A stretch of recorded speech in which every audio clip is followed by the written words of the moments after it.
presented by Mafia Music Pahalpur। अरे चुपे चोरी छौड़ा कबले करमी मुलाकात रे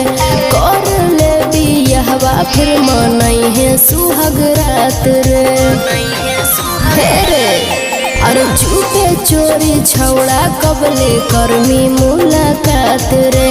कर ले बियाहवा फिर मनई है सुहाग रात रे तकबले यारिया पर चादरिया बिछाए बोरे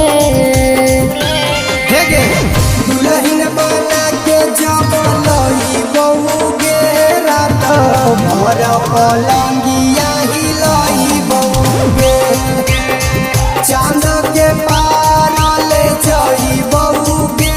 रात भर पलंगिया हिलई बहू गे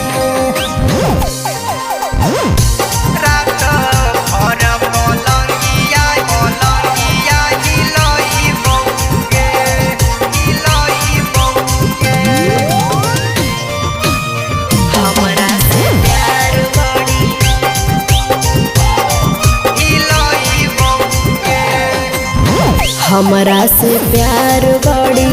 करी है रे दिया में बाती डल के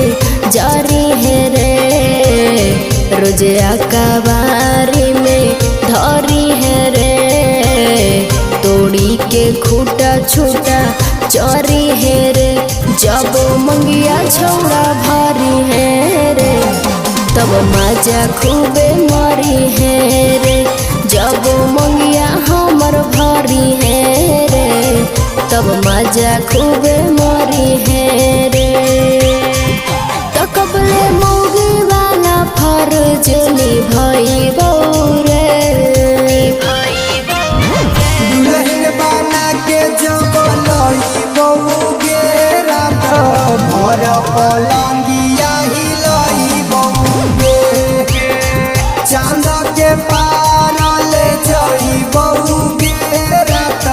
भर पलंगिया हिलई बहू गे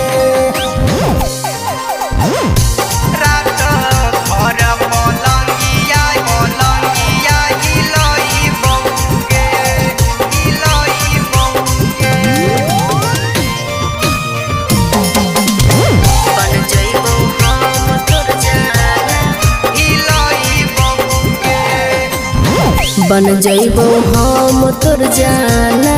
ना रे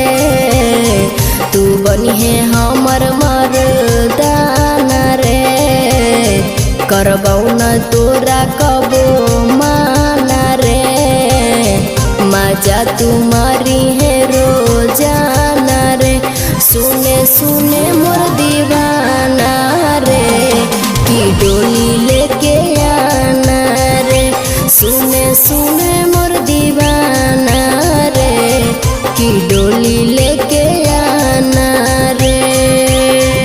तकबले सिक्का सर सचिन से मिले आई बौरे दुल्हन बना के जब लई बहू गे रात